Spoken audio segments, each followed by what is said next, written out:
ನಮಸ್ಕಾರ ಎಲ್ರಿಗೂ. ಬೆಳಗ್ಗೆನೇ ಬೇಗ ಎದ್ದು ಮನೆ ಕೆಲಸ ಎಲ್ಲ ಮುಗಿಸ್ಕೊಂಡು ಇನ್ನೇನು ಮಾಡೋದು ಅಂತ ಯೋಚನೆ ಮಾಡ್ಕೊಂಡು ಕೂತ್ಕೊಂಡಿದ್ವಿ. ನಮ್ಮಮ್ಮ ಬಂದು, ಏನು ಮಾಡ್ತಾಯಿದ್ದೀರಾ, ಕಾಫಿ ತೋಟದಲ್ಲಿ ಹೇಗೂ ಹಣ್ಣಾಗಿದೆಯಲ್ವಾ, ಹೋಗಿ ಕಾಫಿ ಹಣ್ಣು ಕುಯ್ಕೊಂಡು ಬನ್ನಿ ಅಂತ ಹೇಳಿದ್ರು. ಆಯಿತು ಸರಿ ಅಂತ ಅಂದ್ಕೊಂಡು ನಾನು ಮತ್ತು ನನ್ನ ತಂಗಿರು ಹೊರಟ್ವಿ. ನಾವು ತೋಟಕ್ಕೆ ಹೊರಟಿದ್ದು ನೋಡಿ ನಮ್ಮ ಜೊತೆಗೆ 2 ಬಾಲಕ್ ಕೂಡ ಹೊರಟು. ಇದೇನಪ್ಪ ಬಕೆಟ್ ಹಿಡ್ಕೊಂಡು ಹೋಗ್ತಿದ್ದಾರೆ ಅಂತ ನೋಡ್ತಿದ್ದೀರಾ?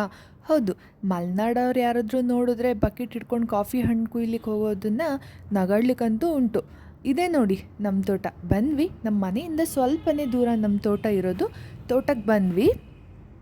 ನಮ್ಮ ತೋಟದಲ್ಲಿ ಬರೀ ಕಾಫಿ ಅಷ್ಟೇ ಅಲ್ಲ, ಅಡಿಕೆ ಗಿಡ ಹಾಗೆ ಮೆಣಸಿನ ಬಳ್ಳಿ ಕೂಡ ನಾವು ಬೆಳೆದಿದ್ದೀವಿ. ಕಾಫಿಲಿ 2 ಬಗೆ, ಒಂದು ಅರೇಬಿಕಾ ಮತ್ತು ರೋಬಸ್ಟಾ. ಇದೆರಡು ಸಹ ನಮ್ಮ ತೋಟದಲ್ಲಿ ಬೆಳೆದಿದ್ದೀವಿ. ನಾವಿವಾಗ ಕುಯ್ಯೋಕ್ಕೆ ಬಂದಿರೋದು ಅರೇಬಿಕಾ ಹಣ್ಣು. ನಮ್ಮ ತೋಟದಲ್ಲಿ ಕಾಫಿ ಫುಲ್ಲಾಗೇನು ಹಣ್ಣಾಗಿರಲಿಲ್ಲ, ಒಂದು ಹಣ್ಣಾಗಿತ್ತು. ಅದನ್ನು ಹಾಗೆ ಬಿಟ್ಟರೆ ಹಕ್ಕಿಗಳು ಅಥವಾ ಪ್ರಾಣಿಗಳು ಬಂದು ತಿಂದು ಹೋಗ್ತವೆ ಅಂತ ಹೇಳಿಬಿಟ್ಟು ನಮ್ಮಮ್ಮ ಅದನ್ನು ಕುಯ್ಯೋಕ್ಕೆ ಹೇಳಿದರು. ನಮ್ಮನೆ ಸೋನು ಮತ್ತು ಮಿಣ್ಣು ಅವರಿಗಂತೂ ಫುಲ್ ಖುಷಿಯಾಗಿಬಿಟ್ಟಿತ್ತು. ಯಾಕಂದರೆ ನಾವು ತೋಟಕ್ಕೆ ಬರೋದೇ ಅಪರೂಪ. ಬಂದಾಗಲಂತೂ ಅವ್ರು ನಮ್ಮನ್ನು ಬಿಟ್ಟು ಎಲ್ಲೂ ಹೋಗಲ್ಲ. ಹಾಗೆ ತೋಟ ಫುಲ್ ಸುತ್ತಾಡ್ಕೊಂಡು ಎಂಜಾಯ್ ಮಾಡ್ತಾರೆ. ನನ್ನ ತಂಗಿರು ಇಬ್ಬರು ಕಾಫಿ ಹಣ್ಣನ್ನು ಕುಯ್ಯೋಕ್ಕೆ ಸ್ಟಾರ್ಟ್ ಮಾಡಿದರು. ನೋಡಿ, ಎಲ್ಲನೂ ಕುಯ್ತಾ ಇಲ್ಲ, ನಾವು ಮಿಡಲಲ್ಲಿ ಆರಿಸಿ ಕುಯ್ತಾ ಇದ್ದೀವಿ. ಎಲ್ಲನೂ ಕುಯ್ದರೆ ಅದು ಒಣಗಿಸ್ಬೇಕಾದ್ರೆ ವೆಯ್ಟ್ ಬರಲ್ಲ ಅಂತ ಹೇಳಿಬಿಟ್ಟು ನಾವು ಎಲ್ಲನೂ ಕುಯ್ಯಲ್ಲ. ಸೊ ಹಣ್ಣಾಗಿರೋದನ್ನು ಮಾತ್ರ ಆರಿಸಿ ಕುಯ್ದುಬಿಟ್ಟು ಬಿಸಿಲಲ್ಲಿ ಒಣಗಿಸ್ಬಿಟ್ಟು ಅದನ್ನು ಮಾಡ್ತೀವಿ. ಇವರಿಬ್ಬರು ಕಾಫಿ ಹಣ್ಣನ್ನು ಕುಯ್ತಾಯಿದ್ರು. ಸರಿ, ಇನ್ನೇನೇನಿದೆ ನಮ್ಮ ತೋಟದಲ್ಲಿ ಅಂತ ಹೇಳಿ ನೋಡೋಣ ಅಂತ ನಾನು ಹಾಗೆ ಮುಂದೆ ಬಂದೆ.